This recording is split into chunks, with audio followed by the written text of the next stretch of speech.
नमस्कार दोस्तों। हमारे सामने जो भर्तियां आ रही है उनमें सीटेट है, सेकंड ग्रेड है, फर्स्ट ग्रेड अध्यापक आने वाली है, विभिन्न राज्यों में टेट भर्तियां हैं और रीट पात्रता एग्जाम इस साल आ रही है दोस्तों। इन सभी भर्तियों के लिए मैं लेकर आया हूं आज परीक्षा से पहले एक महामैराथन क्लास दोस्तों। महामैराथन किसकी है? शिक्षा मनोविज्ञान की दोस्तों, जिसको सीटेट वाले ज्यादातर साथी सीडीपी बोलते हैं, उसी की है दोस्तों। और क्वेश्चन ऐसे क्वेश्चन है जो 3 से अधिक बार एग्जामों में पूछे गए, और ये क्वेश्चन है ना जो बोलते हैं ना कि पुराने पेपरों में से क्वेश्चन आते हैं, वो ही क्वेश्चन है दोस्तों आपके लिए। तो अभी जो साथी यहां पर आ गया वो इसको एक बार अंत तक जरूर देखें। 55 क्वेश्चन है, ज्यादा लंबा वीडियो नहीं है, आप एक एक क्वेश्चन को ध्यान से जरूर देखें। और सबसे पहला आपका काम रहेगा, जो साथी हमारे साथ जुड़ा है, वीडियो को लाइक, इस वीडियो को अधिक से अधिक शेयर और चैनल को सब्सक्राइब करने का। तो ये कार्य एक बार से भी साथी कर दे। फिर चलते हैं क्वेश्चनों की ओर। पहला क्वेश्चन, अधिगम विकलांग बच्चे अधिकतर होते हैं, कैसे होते हैं दोस्तों? अधिगम के अंदर विकलांग बच्चे अधिकतर कैसे होते हैं? निम्न उपलब्धि वाले होते हैं। ऑप्शन 4 है जो सही रहेगा। अगला क्वेश्चन, अधिकर्मित अधिगम निम्न में से किस पर आधारित है? अधिकर्मित अधिगम क्षेत्र सिद्धांत पे नहीं, क्रिया प्रसूत अनुकूलन पर है दोस्तों। क्रिया प्रसूत अनुकूलन पर अधिकर्मित अधिगम आधारित रहता है। क्वेश्चन नंबर 3, व्यक्तिगत भिन्नता के कारक सदैव ही होते हैं। सिंपल क्वेश्चन होते हैं, लेकिन एग्जाम के समय आप इनको गलत कराते हो, इसलिए थोड़ा ध्यान से देखिए और उत्तर दीजिए। व्यक्तिगत भिन्नता के कारक सदैव ही होते हैं। वंशानुगत, सामाजिक व आर्थिक, संवेगात्मक व्यक्तिगत, या पर्यावरण व वंशागत। यह है दोस्तों पर्यावरण, वातावरण एवं वंशानुगत। ऑप्शन 4। क्वेश्चन नंबर 4 है, संज्ञानात्मक विकास की निम्नलिखित अवस्थाओं में से कौन सी अवस्था का वर्णन ब्रूनर के द्वारा नहीं किया गया? अधिनियम, प्रतिपारकता, पराधीनता और सांकेतिकता। देखिए क्वेश्चन क्या कह रहा है, थोड़ी नजर साइड में थी मेरी, उस वजह से। संज्ञानात्मक विकास की निम्नलिखित अवस्थाओं में से कौन सी अवस्था का वर्णन ब्रूनर के द्वारा नहीं किया गया था दोस्तों? किसका नहीं किया गया था? पराधीनता का नहीं किया गया था, पराधीनता का। शिक्षण क्रियाओं की एक विधि है जो सीखने की उत्सुकता जागृत करती है। किसने कहा यह? शिक्षण क्रियाओं की एक विधि है जो सीखने की उत्सुकता जागृत करती है। शिक्षण, यहां पे शिक्षण की बात हो रही है, शिक्षण है ना, क्रियाओं की एक विधि है जो सीखने की उत्सुकता जागृत करती है। यह कहा था स्मिथ ने, B.O. स्मिथ ने। किसने कहा था? B.O. स्मिथ ने। अगला क्वेश्चन, अधिगम के संपर्त्य निर्माण एवं समस्या समाधान जैसे घटक प्रतिपादित किए गए। अधिगम के जो संपर्त्य निर्माण व समस्या समाधान जैसे घटक है, ये किनके द्वारा प्रतिपादित किए गए थे? संज्ञानात्मक वादियों के द्वारा। ऑप्शन 1 सही रहेगा। आगे चलिए नेक्स्ट में, निम्न में से अधिगम के संज्ञानात्मक अनुच्छेत्र से संबंधित क्रिया है। अधिगम के संज्ञानात्मक अनुच्छेत्र से संबंधित क्रिया कौन सी है दोस्तों? इंपॉर्टेंट क्वेश्चन आपके लिए यह रह सकता है और अच्छा क्वेश्चन भी है। अनुभूति करना है, स्पर्श करना है, क्रोधित होना है, कल्पना करना है। यह रहा कल्पना करना। 4 नंबर ऑप्शन सही रहेगा। आगे चलिए नेक्स्ट क्वेश्चन में, किसी भी ऐसी क्रिया को, थोड़ा ध्यान से देख लेना, यह क्वेश्चन बहुत ही इंपॉर्टेंट क्वेश्चन बन सकता है आपके लिए। बताइए दोस्तों, ध्यान से देखना, इंपॉर्टेंट क्वेश्चन है आपके लिए। किसी भी ऐसी क्रिया को जो कि व्यक्ति के अच्छे या बुरे किसी भी तरह के विकास में सहायक होती है, इसके वर्तमान व्यवहार और अनुभवों को जो कुछ वे हो सकते थे उससे भिन्न बनाती है, सीखने की संज्ञा दी जाती है। यह कथन किसका है? यह कथन किसका है? वुडवर्थ का दोस्तों। नंबर 1 ऑप्शन आपका सही यहां पे रहेगा और इंपॉर्टेंट क्वेश्चन भी है। आगे चलिए क्वेश्चन नंबर 9 में, निम्नलिखित में से कौन सा पियाजे के अनुसार संज्ञानात्मक विकास का एक अनिवार्य कारक नहीं है? भौतिक पर्यावरण के अनुभव है, संयोजन नहीं है, आपका संयोजन नहीं है। क्वेश्चन 10 है, कौन सा कथन दीवा सौपन के संदर्भ में सही नहीं है? कौन सा कथन है जो दीवा सौपन के बारे में सही नहीं है, वो आपको बताना है। 4 ऑप्शन आपको यहां पर दिखाई दे रहे हैं। बताइए दोस्तों, दीवा सौपन के बारे में। पहला देखिए, दीवा सौपन अपने सामान्य रूप से किशोरों के लिए लाभदायक है, सही है। ये कहानियां कविताएं लिखने में मदद करते हैं, ये भी सही है। ये कभी कभी रचनात्मक इंपॉर्टेंट क्वेश्चन है ये भी दोस्तों आपका, कभी कभी रचनात्मक कार्य में परिणत हो जाते हैं। ये कभी भी हानिकारक नहीं होता, यह हानिकारक भी होता है, कभी कभी यह हानिकारक भी होता है, तो यह आपका सही नहीं है। 4 नंबर वाला ऑप्शन सही रहेगा। आगे चलिए, क्वेश्चन नंबर 11 है, कारक जो व्यवहार में स्थायी और अस्थायी के बीच का परिवर्तन लाता है, कौन सा है? वो है परिपक्वन। कौन सा है? परिपक्वन दोस्तों। नेक्स्ट, निम्नलिखित में से कौन से तनाव कम करने और अंतर्द्वंद्व का समाधान की प्रत्यक्ष विधि नहीं है? रुकावट दूर करना, दूसरा रास्ता निकालना, उदात्तीकरण और दूसरे लक्ष्य का प्रतिस्थापन। प्रत्यक्ष विधि की बात हो रही है, प्रत्यक्ष विधि उदात्तीकरण नहीं है आपकी यहां पे। 3 नंबर ऑप्शन। अगला क्वेश्चन है, शिक्षा के क्षेत्र में निम्नलिखित में से सबसे महत्वपूर्ण होता है, कौन होता है? विद्यार्थी। कौन होता है? विद्यार्थी दोस्तों। नेक्स्ट, एक बालक पहाड़े सीखकर उसका उपयोग गुणा और भाग करने में करता है। अधिगम स्थानांतरण के जिस प्रकार का यह उदाहरण है, किस प्रकार का उदाहरण है दोस्तों ये? बताइए किस प्रकार का है? मानसिक से मानसिक प्रयोग कर रहा है वो, पारदेशी के मानसिक, गुणा भाग करता है मानसिक, मतलब मानसिक से मानसिक। नेक्स्ट, निम्नलिखित में से कौन सा बाल अपराध का एक मनोवैज्ञानिक कारक नहीं है? बाल अपराध का एक मनोवैज्ञानिक कारक कौन सा नहीं है? अवरुद्ध इच्छा, संवेगात्मक असंतुलन, मानसिक संघर्ष, शारीरिक दोष। मनोवैज्ञानिक कारक बाल अपराध का शारीरिक दोष नहीं है। ऑप्शन 4। नेक्स्ट आपका, निम्नलिखित में से कौन सा प्राकृतिक अभिप्रेरणा का उदाहरण है? नहीं है।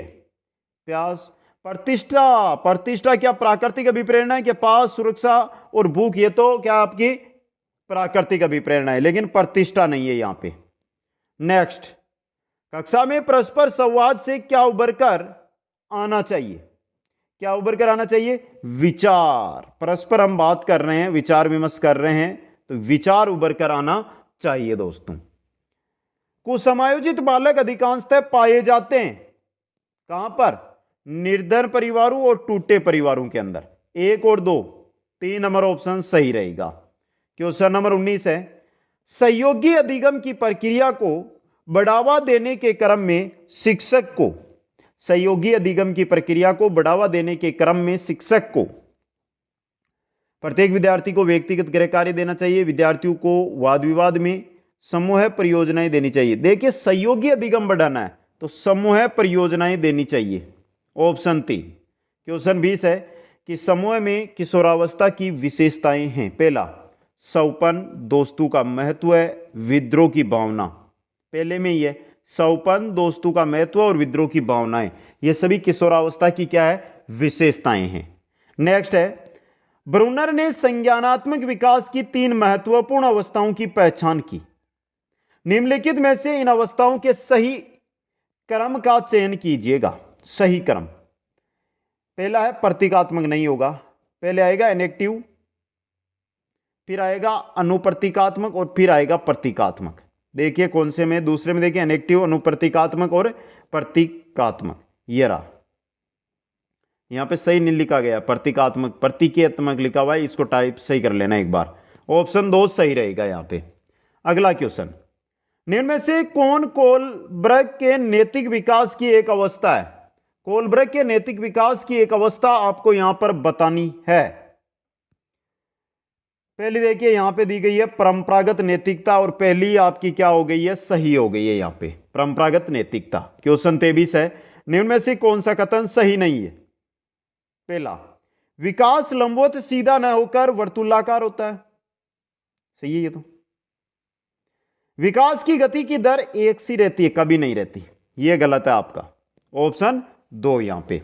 नेक्स्ट है, सशक्त अभिप्रेरणा सीखने का प्रभावशाली घटक है। इससे बालक स्वस्थ रहता है, ध्यान करता है, प्रसन्न रहता है, शीघ्र सीखता है। सशक्त अभिप्रेरणा से शीघ्र सीखता है, सशक्त अभिप्रेरणा से शीघ्र सीखता है दोस्तों। नेक्स्ट, निम्नलिखित में से कौन सी तार्किकता का उपयोग वाणिज्य विषय में तार्किक निष्कर्षों को बताने में किशोर अपनी क्षमता को विकसित करने हेतु करते हैं? किस क्षमता का करते हैं? निगमन तार्किकता का, निगमन तार्किकता का दोस्तों। क्वेश्चन नंबर 26, निम्नांकित में से किस मनोवैज्ञानिक को मौलिक व्यवहारवादी के रूप में वर्णित किया जाता है? मौलिक व्यवहारवादी कौन है? स्किनर। कौन है मित्रों? स्किनर है मौलिक व्यवहारवादी। नेक्स्ट है, अनुदेशन उद्देश्यों को कहते हैं, अनुदेशन जो उद्देश्य होते हैं उनको क्या कहते हैं दोस्तों? विशिष्ट उद्देश्य। क्या कहते हैं? विशिष्ट उद्देश्य कहते हैं। क्वेश्चन नंबर 28 है, अभिकर्मिक अनुदेशन, अभिकर्मिक अनुदेशन है, क्या है? अभिकर्मिक, कक्षा कक्ष अधिगम नहीं, सौत अधिगम, अभिकर्मिक अनुदेशन है दोस्तों। क्वेश्चन 29 है, यदि सूत्र एल बराबर एफ कोष्टक ईएफ इंटू पीएफ में एल अधिगम को अंकित करता है तो ईएफ और पीएफ किसको अंकित करेंगे? ये तो सिंपल सा क्वेश्चन है दोस्तों। ईएफ वातावरणीय कारक, पीएफ पर्सनल फैक्टर, पर्सनल कारक, तो वातावरणीय कारक और व्यक्तिगत कारक को। 3 नंबर ऑप्शन। क्वेश्चन 30 है, स्वयं प्रत्यक्षीकरण एवं लोगों के प्रत्यक्षीकरण द्वारा विकसित होती है। क्या विकसित होती है? स्वयं प्रत्यय। 3 नंबर ऑप्शन सही रहेगा। नेक्स्ट क्वेश्चन है आपका, बच्चे में संवेगात्मक संघर्ष उत्पन्न होता है, बहुत अधिक संवेगात्मक संघर्ष उत्पन्न होता है क्रोध से, बहुत अधिक मात्रा में। ऑप्शन 1 सही रहेगा। क्वेश्चन, शिक्षा के क्षेत्र में निम्नलिखित में से सबसे महत्वपूर्ण कौन सा है? शिक्षा के क्षेत्र में शिक्षक है, पाठ्यचर्या है, अधिगम प्रक्रिया है या शिक्षार्थी है? अधिगम प्रक्रिया है। समझ गए यहां पे? 3 नंबर ऑप्शन। नेक्स्ट है, 20वीं शताब्दी बच्चे की शताब्दी कहलाती है, ये किसने कहा था? 20वीं शताब्दी बच्चे की शताब्दी है, ये कहा था करो और करो ने। किसने कहा था? करो और करो ने। नेक्स्ट, हर्बर्ट के द्वारा दिए गए पाठ योजना उपागम के चरणों का उपयुक्त तार्किक क्रम होगा। सबसे पहले आएगी इनमें प्रस्तावना, तो प्रस्तावना सिर्फ और सिर्फ तीसरे में दी गई है। प्रस्तुतिकरण, प्रस्तुतिकरण, सामान्यीकरण, तीसरा ही सही होगा, एक ही सही दिया गया है। प्रस्तावना, प्रस्तुतिकरण, तुलना, सामान्यीकरण और अनुप्रयोग। ये क्रम याद कर लेना, ये क्वेश्चन बहुत आया है और आपके भी एग्जाम में मिल सकता है, तो ध्यान से इसको देख लीजिए। प्रस्तावना सबसे पहले, अनुप्रयोग सबसे अंत में और तुलना बीचों बीच। तरीका है, यहां से मिल जाएगा आपको तरीका। अगला क्वेश्चन, किसी कार्य को करने की विशिष्ट क्षमता को क्या कहते हैं? क्या कहते हैं? अभियोग्यता। क्या कहते हैं? अभियोग्यता। नेक्स्ट है, निगमन विधि के सोपानों का उचित क्रम। निगमन विधि में सबसे पहले सत्यापन और अंत में उदाहरण। तो सत्यापन किस में दिया गया? पहले में दिया गया, दूसरे, तीसरे, चौथे में किसी में नहीं है, तो पहला ही सही है आपका। सत्यापन, उसके बाद सामान्यीकरण, फिर निरीक्षण और फिर उदाहरण। निगमन विधि के सोपान है ये और सोपानों का सही क्रम है ये। ऑप्शन 1 सही रहेगा। नेक्स्ट, निम्नलिखित में से कौन सा मुख्य रूप से अनुदेशन के निर्मितवाद उपागम का तत्व नहीं है? अनुदेशन के निर्मितवाद उपागम का तत्व है, पहला, अध्यापकों के प्रस्तुतिकरण हेतु विषय वस्तु का स्पष्ट संगठन, यही नहीं है। निर्मितवाद उपागम का तत्व नहीं है पहला अनुदेशन के लिए। बाकी चुनौतीपूर्ण अधिगम वातावरण तथा सुनिश्चित लक्ष्य होने चाहिए, विद्यार्थी केंद्रित अनुदेशन होना चाहिए, सामाजिक समझौता तथा साझी जो है जिम्मेदारी होनी चाहिए। ऑप्शन 1 सही रहेगा। नेक्स्ट, निम्नलिखित में से कौन सा कथन शिक्षण के बारे में सत्य नहीं है? कौन सा कथन है जो शिक्षण के बारे में सत्य नहीं है दोस्तों? इंपॉर्टेंट क्वेश्चन आपके लिए यह रह सकता है। पहला है, शिक्षण में सुधार किया जा सकता है। दूसरा है शिक्षण औपचारिक व अनौपचारिक है। शिक्षण विज्ञान के साथ कला भी है। शिक्षण अनुदेशन है, यह नहीं है सही, बाकी तीनों सही है। यहां पे ऑप्शन 4 सही रहेगा। नेक्स्ट, एक विद्यार्थी बीएड प्रवेश परीक्षा देता है और असफल रहता है, वह सबसे कहता है मैं तो अध्यापक बनना ही नहीं चाहता हूं। यह उदाहरण किसका है? यह युक्तिकरण का उदाहरण है। किसका है? युक्तिकरण का। नेक्स्ट, गेने के अनुसार अधिगम का उच्चतम स्तर कौन सा है? अधिगम का उच्चतम स्तर, समस्या समाधान होता है ना, बहुत बार ये क्वेश्चन हमने पहले भी करवाया आपको, और यह है आपका समस्या समाधान अधिगम, 4 नंबर ऑप्शन। क्वेश्चन 41 है, निर्मितिवाद के अनुसार एक अध्यापक की मुख्य भूमिका होनी चाहिए, क्या होनी चाहिए? सहजकर्ता की। आज बोल रहा हूं इंपॉर्टेंट क्वेश्चन है आपके लिए ये। नेक्स्ट, सृजनात्मकता की विशेषता होती है, क्या होती है? मौलिकता होती है, प्रभावशीलता होती है, लचीलापन होता है, यानी कि उपरोक्त सभी। 4 नंबर ऑप्शन सही रहेगा। नेक्स्ट है, कोई भी बालक सीखना शुरू करता है जब उसे विद्यालय में प्रवेश दिलाया जाता है, जब वह बोलना शुरू करता है, जब वह घर से बाहर निकलता है। अपने जन्म से ही आपने या कोई भी हो बालक है वो क्या कर देता है? सीखना शुरू कर देता है। नेक्स्ट, निम्नलिखित में से किसमें मूलवर्ती संबंध संवेग से मेल नहीं खाती है? मूलवर्ती है जो संवेग है उससे मेल नहीं खा रही है। बताओ, देखते हैं आप में से कौन कौन इस साथी है जो इसको बता सकते हैं। एक बार कमेंट करके बताइए। पलायन, बे, संवेदना, आश्चर्य होता है। 2 नंबर है, नीचे है संवेदना, ध्यान से देखिए। संवेदना से आश्चर्य होता है क्या? नहीं होता, यह गलत है। युद्ध प्रियता, क्रोध, अप्रियता, घृणा। तो यह बताइए इसमें सही कौन सा होगा? दूसरा ऑप्शन है उसमें सही, कमेंट कर देना आपको। क्वेश्चन नंबर 45 है, निम्नलिखित में से कौन सा अमूर्त स्थायी भाव है? अमूर्त स्थायी भाव, पहला ये आपका आदर, कौन सा है? आदर है दोस्तों। नेक्स्ट, किसी व्यक्ति के विकास के संबंध में क्या सही नहीं है? पहला, यह जन्म से मृत्यु तक जारी रहता है, वृद्धि विकास का एक हिस्सा है, परिवर्तनों को देखा और मापा नहीं जा सकता है, यह हिस्सा नहीं है, 3 नंबर ऑप्शन। नेक्स्ट, एक शिक्षार्थी की बुद्धि लब्धि का ज्ञान एक शिक्षक के लिए उपयोगी है, क्योंकि बुद्धि लब्धि का ज्ञान क्यों जरूरी है शिक्षक के लिए? शिक्षार्थी के शारीरिक संगठन का ज्ञान होता है, शिक्षार्थी के नैतिक चरित्र का पता लगाने के लिए शिक्षार्थी के शारीरिक विकृति का ज्ञान होता है, शिक्षक शिक्षण कार्य को सफल एवं प्रभावी बनाने के लिए। यह रहा, चौथा सही है आपका यहां पे। नेक्स्ट, किशोरावस्था में किशोर किशोरियां अध्ययन के साथ साथ टीवी देखना, रेडियो व ग्रामोफोन सुनना पसंद करते हैं। यह विचार किसका है? यह विचार है पियाजे का। किनका है दोस्तों? पियाजे का विचार है। क्वेश्चन नंबर 49, शिक्षण अधिगम प्रक्रिया में व्यक्तिगत रूप से ध्यान देना महत्वपूर्ण है, क्योंकि इससे प्रत्येक शिक्षार्थी को अनुशासित करके सीखने के लिए शिक्षकों को बेहतर अवसर मिलते हैं। शिक्षण प्रशिक्षण कार्यक्रमों में ऐसा निर्धारित किया जाता है। बच्चों की विकास दर भिन्न होती है और वह भिन्न तरीकों से सीखते हैं। सही है, व्यक्तिगत रूप से ध्यान देना चाहिए, क्योंकि बच्चों के सीखने की जो दर होती है वो भिन्न भिन्न होती है, इस वजह से। क्वेश्चन 50 है, इंपॉर्टेंट क्वेश्चन। विभिन्न श्रेणी के मंदित बालकों की दर्शाई गई सही औसत बुद्धि का चयन कीजिएगा। पहला, मंद बुद्धि 10 से 25 गलत है। हीन बुद्धि 26 से 49 एकदम सही है आपकी, यही सही दी गई है यहां पे। नेक्स्ट, मुख एवं बधिरों की बुद्धिमत्ता का परीक्षण होता है। मुख एवं बधिरों की बुद्धिमत्ता का परीक्षण होता है, मौखिक बुद्धिमत्ता परीक्षण द्वारा नहीं, अमौखिक बुद्धिमत्ता परीक्षण से होता है और निष्पत्ति परीक्षण से होता है। 2 अथवा 3, इनमें से आप दोनों ले सकते हो, एक ले सकते हो। ऑप्शन के अकॉर्डिंग 4 नंबर ऑप्शन सही कर लो। क्वेश्चन नंबर 52, यह अच्छा क्वेश्चन आया। इसका जिसने सही उत्तर दे दिया ना, मानकर चलो कि वो फर्स्ट ग्रेड के लायक है। निम्न कथनों में से प्रत्येक के सम्मुख अभिवृद्धि दर्शाने वाले कथन के सम्मुख जी और विकास दर्शाने वाले कथन के सम्मुख डी लिखें। तो देखिए, अभिवृद्धि के सामने जी लिखना है और विकास के सम्मुख डी लिखना है। पहला, एक 6 माह के बालक में दांतों का निकलना, क्या है ये? अभिवृद्धि है।